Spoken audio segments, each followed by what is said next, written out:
अस्सलामुअलैकुम फ्रेंड्स, कैसे हैं आप सभी लोग। तो आज मैं आप लोगों के लिए उर्दू अदब से हमारे एक बहुत अहम शायर असगर गोंडवी इनको लेकर हाज़िर हुई हूँ, जो हमारे उर्दू गज़ल के बहुत अहम शायर कहलाते हैं और ये हमारे उर्दू अदब के तसव्वुफ़ के शायर हैं।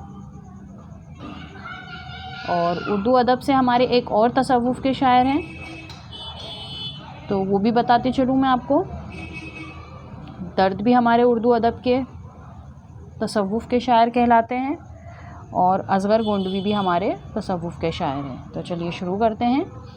इनका असल नाम असगर हुसैन, असल नाम क्या है इनका?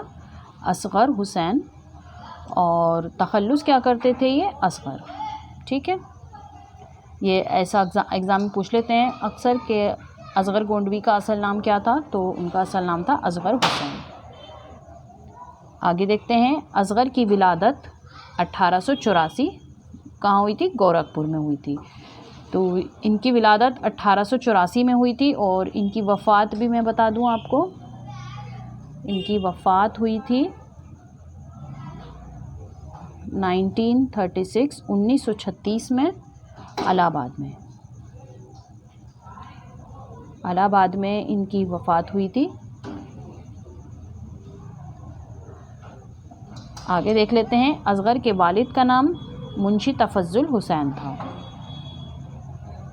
इनके वालिद साहब का नाम क्या था? मुंशी तफज़्ज़ुल हुसैन। आगे देखते हैं। असगर मुंशी खलील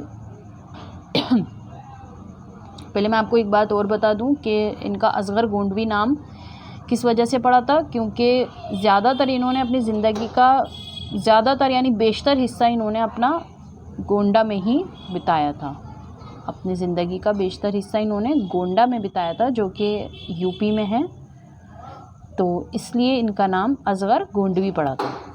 जैसे नज़ीर अकबराबादी, तो वो अकबराबाद से उनका ताल्लुक़ था, तो इसलिए उन्हें अकबराबादी कहा जाता है। इसीलिए इन्हें असगर गोंडवी कहा जाता है, क्योंकि इनका ताल्लुक़ ज़्यादातर गोंडा से था। ठीक है, चलिए आगे देखते हैं। शुरू करते हैं कि असगर मुंशी खलील अहमद वजद बिलग्रामी, एक तो इनके उस्ताद ये थे मुंशी खलील अहमद वजद बिलग्रामी, और एक थे मुंशी अमीरुल्लाह तस्लीम, पूरा नाम इनका ये है। इनसे इस्लाह ली थी इन्होंने। ठीक है, तो इब्तिदा में इन्होंने अपनी इस्लाह ली थी मुंशी खलील अहमद वजद बिलग्रामी से, और बाद में इन्होंने इस्लाह ली थी मुंशी अमीरुल्लाह तस्लीम से। और इन्होंने अपनी शायरी का आगाज़ कब से किया था? 1906 से 1907 से इन्होंने अपनी शायरी का आगाज़ किया था। ऐसा कहीं ऑथेंटिक नहीं है कि 6 में ही किया है या 7 में ही किया है, तो दोनों ही अगर एग्ज़ाम में आ जाता है तो या तो 1906 या 1907 दोनों ही दुरुस्त रहेंगे। तो आगे देखते हैं। असगर शाह अब्दुल गनी से बैत थे। किन से बैत किया था इन्होंने? शाह अब्दुल गनी से बैत किया था। और बैत इन्होंने इसलिए किया था क्योंकि इनकी तबीयत जो थी वो तसव्वुफ़ की तरफ माइल थी। जैसे मैंने अभी आपको शुरू में बताया कि तसव्वुफ़ के शायर थे, यानी हकीकी शायर थे, और तो इसलिए इनकी जो तबीयत थी वो तसव्वुफ़ की तरफ माइल थी, तो इसलिए इन्होंने अब्दुल गनी से बैत लिया था। आगे देख लेते हैं। असगर की शायरी की बुनियादी खसूसियत तसव्वुफ़ थी। देखिए, सूफ़ी शायर थे, तसव्वुफ़ थी, जैसे मैंने अभी बताया, तो इसलिए इन्होंने शाह अब्दुल गनी से बैत की थी। असगर की तसानीफ़ में आ जाती हैं। एक है इनकी तसानीफ़, एक तसनीफ़ है इनकी निशात रूह, और दूसरी है सुरूर ज़िंदगी।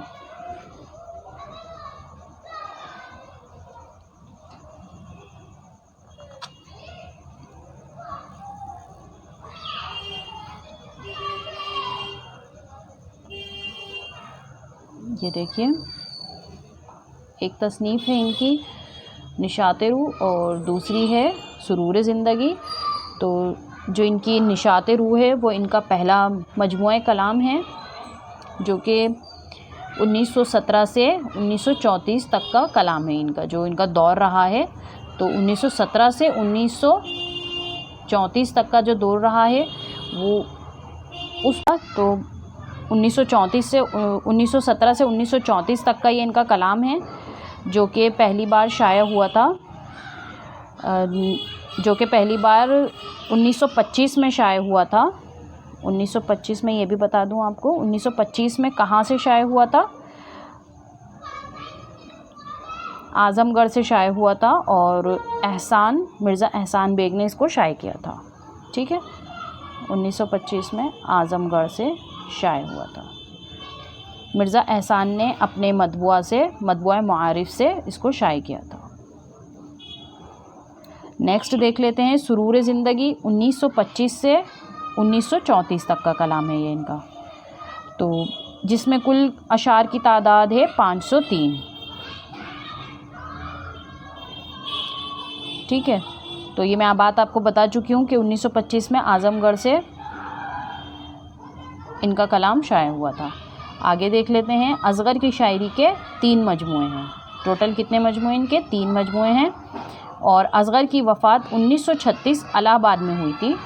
ये मैंने आपको बता दिया ऊपर, इनकी वफ़ात 1936 में हुई थी इलाहाबाद में। और असगर रिसाला हिंदुस्तानी के एडिटर भी रहे हैं।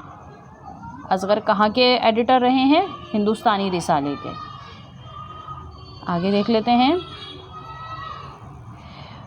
इन्हें यादगार नसीम असगर ने, देखिए यहाँ पे एक बात यह है कि असगर ने गुलजार नसीम और दीवान नसीम का इंतखाब माँ तहसिया और तवील मुकदमे के साथ इंडियन प्रेस से शाया किया था। कहाँ से शाया किया था इन्होंने?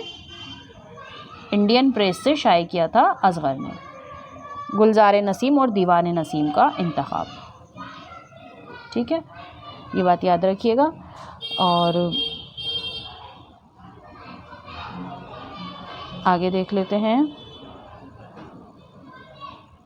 असगर ने 3 शादियां की थी।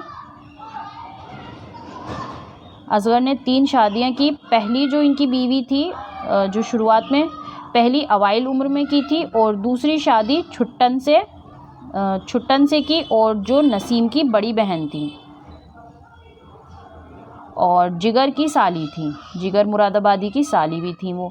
और तीसरी शादी असगर ने नसीम मुताल्लिक़ा जिगर से की थी, ये भी जिगर से मुताल्लिक़ थे, तो तीसरी शादी इन्होंने नसीम से की थी। और असगर की 7 लड़कियां हुई थी पहली बीवी से। कितनी बेटियां हुई थी इनकी? 7 बेटियां हुई थी असगर की, और जो कि पहली बीवी से ही थी इनकी। इन्होंने एक दीवान मुरत्तब किया था। मैं आपको ये भी बताते चलूँ यहाँ पे कि इन्होंने एक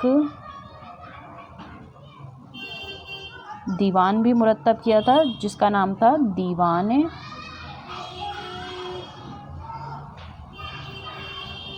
मजहर जान जाना। ये इन्होंने मुरत्तब किया था असगर गोंडवी ने। और इनके कुछ तनक़ीदी मज़ामीन भी हैं, मैं ये भी बता दूं आपको यहाँ पे। इनके तनक़ीदी मज़ामीन हैं,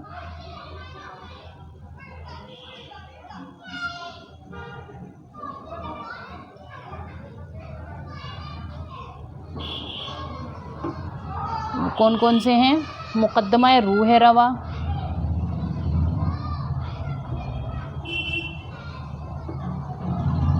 और रुबाइयात,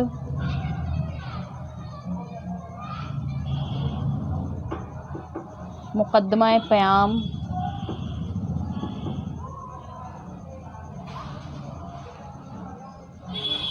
और एक है ज़िंदगी। ये सब इनके तनक़ीदी मज़ामीन हैं। और मुक़द्दमा यादगार नसीम,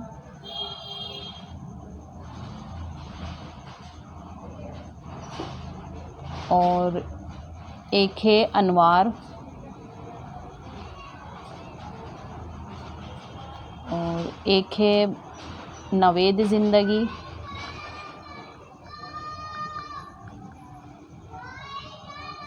एक है नज़्म नस्र पर एक नज़र, नज़्म व नस्र पर एक नज़र, और एक है उर्दू की नशोनुमा,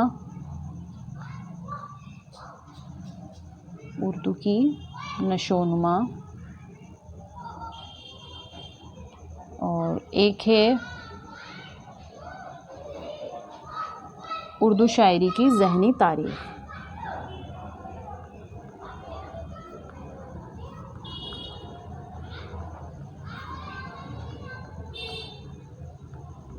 ठीक है, ये सब इनके तनक़ीदी मज़ामीन हैं जो आपको याद रखने चाहिए, एग्ज़ाम के पॉइंट ऑफ व्यू से इम्पॉर्टेंट रहते हैं। तो चलिए आगे चलते हैं।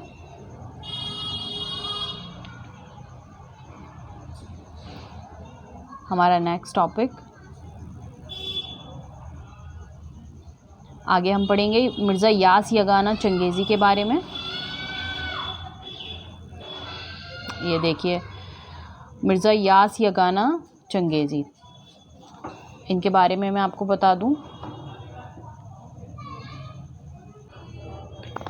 यास यगाना चंगेज़ी, देखिए इन्हें गालिब शिकन भी कहा जाता है, जिन्होंने गालिब को खुल्लम खुल्ला चैलेंज किया है।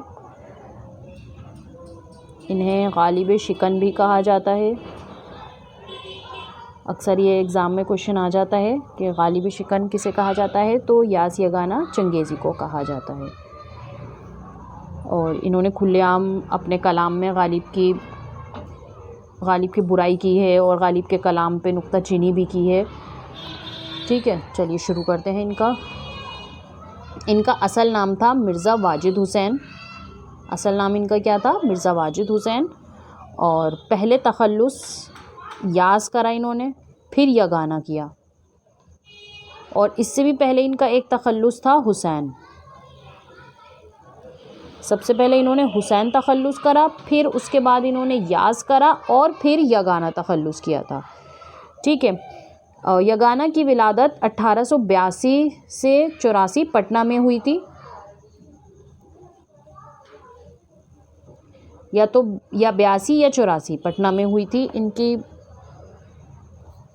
इनकी विलादत यानी पैदाइश। और वफ़ात इनकी मैं बता दूं आपको, इनकी वफ़ात हुई थी 1956 में। 1956 में हुई थी। और इनके वालिद का नाम था, यगाना के आबा व अजदाद, इनके वालिद का नाम भी बता दूं मैं यहाँ पे। चलिए अभी मैं पहले ये पढ़ लेते हैं। 1882 यगाना के आबा व अजदाद ईरान से हिंदुस्तान आए थे।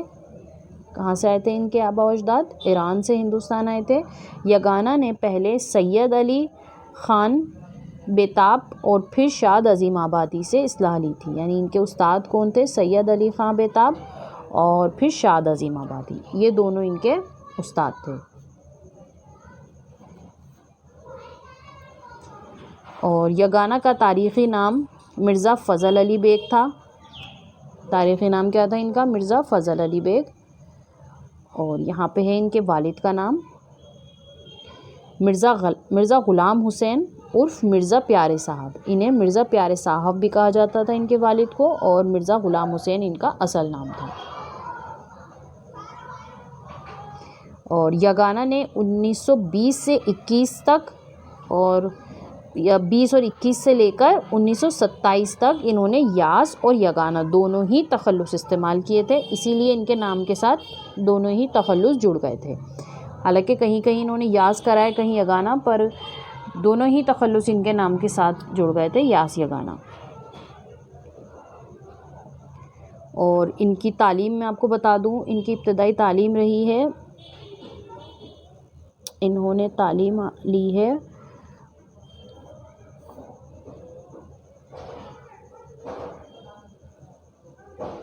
मौलाना मोहम्मद साद हसरत के मदरसे से ली है इन्होंने अपनी तालीम। और बाद में इन्होंने तालीम ली है एंग्लो अरबिक स्कूल पटना से।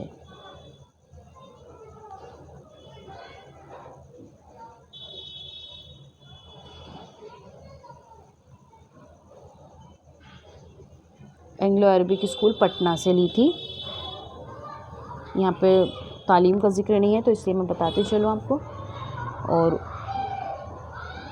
1927 में यास तखल्लुस को तर्क करके सिर्फ यगाना ही तखल्लुस इस्तेमाल किया इन्होंने। 1927 के बाद से इन्होंने यास तखल्लुस को तर्क कर दिया था और सिर्फ यगाना ही इस्तेमाल किया था। यगाना को गालिब शिकन कहा जाता है, देखिए, और गालिब का चचा भी कहा जाता है। ये दोनों ही लफ्ज़ इस्तेमाल किए गए हैं इनके लिए। और अगर एग्ज़ाम में इस तरह का कोई क्वेश्चन आए तो आप ये पहचान जाइएगा। यगाना का पहला दीवान नश्त रियाज़ 1914 में शाये हुआ था।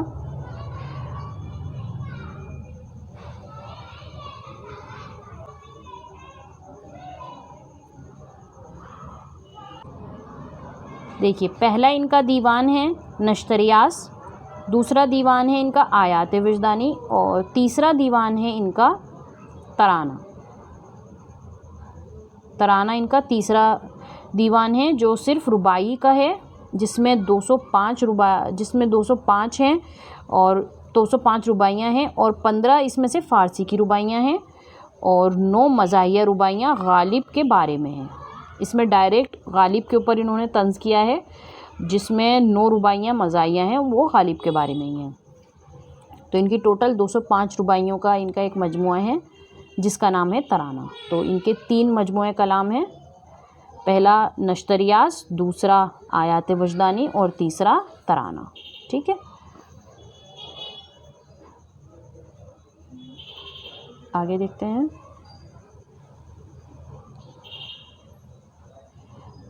गंजिया में आयात विजदानी की 3 तबातों में शामिल कलाम के अलावा तराने की तमाम रुबाइयात भी शामिल हैं।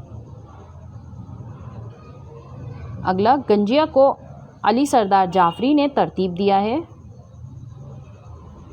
किसने तरतीब दिया है? अली सरदार जाफरी ने। यगाना की वफ़ात 1956 कहाँ हुई थी? लखनऊ में। चिराग सुखन में अपने आप को यगाना ने आतिश परस्त लिखा है। किस में लिखा है इन्होंने? इनका एक कलाम था चिराग सुखन, जिसमें इन्होंने ख़ुद को आतिश सुखन भी कहा है। आतिश परस्त या आतिश सुखन, दोनों ही बातें सही होंगी। तो चिराग सुखन में इन्होंने ख़ुद को आतिश सुखन भी कहा है। शौराए लखनऊ जो कि गालिब के मुक़लिद थे, शौराए सुखन जो कि गालिब के मुक़लिद थे, तो इसीलिए यगाना अपने आप को आतिश का मुक़लिद कहते थे। तो वो अपने आप को यगाना ने किसका मुक़लिद बताया है? आतिश का मुक़लिद। आगे, यगाना 1919 में अंजुमन खासान अदब के नाम से एक अदबी अंजुमन बनाई इन्होंने। यगाना ने एक अंजुमन बनाई थी 1919 में, अंजुमन खासान अदब के नाम से। ठीक है, और यगाना ने अटावा से रिसाला सहीफ़ा जारी किया था। कहाँ से किया था इन्होंने? अटावा से एक रिसाला जिसका नाम था सहीफ़ा, ये इन्होंने जारी किया था वहाँ से। यगाना 1927 में हैदराबाद आ गए थे। यगाना अवध अखबार से भी वाबस्ता रहे हैं। अवध अखबार जो उर्दू का बड़ा अखबार था, उससे भी ये वाबस्ता रहे हैं। और यगाना ने शौराए लखनऊ से अपने इख्तिलाफ़ात की तफसील बयान की है और जिसमें गालिब के ख़िलाफ़ बहुत कुछ लिखा है। तो इन्होंने लखनऊ के जो शौरा थे उनसे अपने इख्तिलाफ़ात की तफसील जो गालिब के साथ रही है, ये गालिब से अपने आप को ऊंचा समझते थे, तो गालिब से ज़्यादा इनका इख्तिलाफ़ रहा है, तो इन्होंने उसके अंदर उनसे अपना ज़िक्र किया है। देखिए, मैं यहाँ पे आपको कुछ जो बातें रह गई हैं वो बताती चलूँ। देखिए, इनका जो तराना था, मैंने आखिरी आपको मतबूआ कलाम बताया इनका तराना।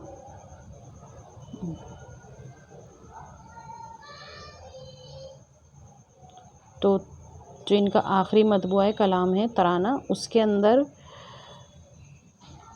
जो मैंने आपको बताए हैं अभी, उसके अंदर कुछ गालिब के ख़िलाफ़ रुबाइयात हैं, तो उसको गालिब शिकन के नाम से गालिब शिकन के नाम से इन्होंने शाये किया था, अलग से जो उसमें जो ख़िलाफ़ उनकी रुबाइयाँ थी गालिब की। ठीक है, इनके तराना जो इनका मजमूआ कलाम है उसके अंदर रुबाइयों का एक मजमूआ था जिसे गालिब शिकन के नाम से शाये किया था। और एक पॉइंट ये भी लिख लीजिए कि यगाना की मुलाकात लखनऊ में, यगाना की मुलाकात लाहौर में इकबाल से हुई थी। लाहौर में इकबाल से इनकी मुलाकात भी हुई थी।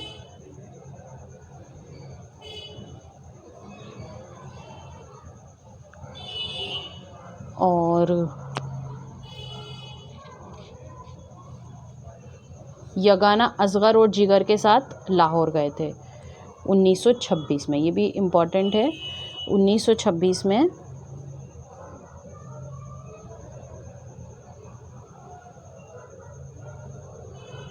यगाना असगर और जिगर के साथ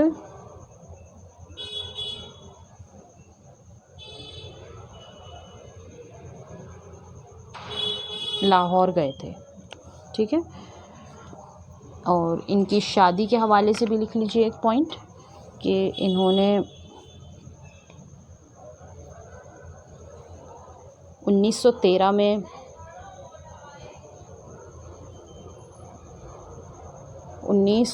में हकीम मिर्ज़ा मोहम्मद शेख शराजी की साहबजादी से इन्होंने शादी की थी।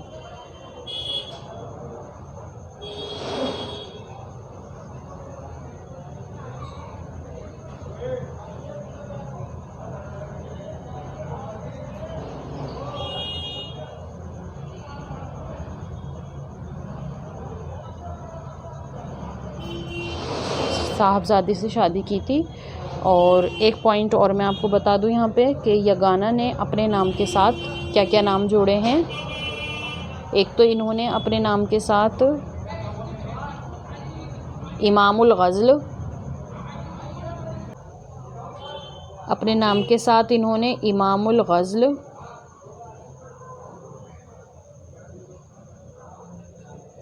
या खुदावंद मानी,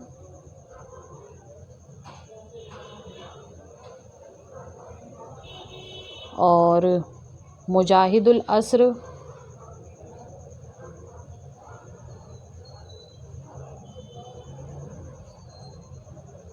और गालिब जंग, ये सब इनके नाम इन्होंने अपने कलाम में ये सब नामों को इन्होंने जोड़ा है। इमामुल ग़ज़ल का है, खुदावंद मानी भी का है, मुजाहिदुल अस्र और गालिब जंग, और गालिब शिकन और गालिब का चचा, ये तो मैं आपको बता चुकी हूँ पर ये नाम भी इन्होंने अपने जोड़े हैं। ठीक है, तो यही थे कुछ इम्पॉर्टेंट पॉइंट्स जो मैंने आपको बताने थे। तो बस यहीं तक थी आज की हमारी क्लास। उम्मीद है आप लोगों को पसंद आई होगी। कोई क्वेश्चन हो, कोई क्वेरी हो तो पूछ लीजिएगा कमेंट्स में। ओके, जज़ाकल्लाहु खैर।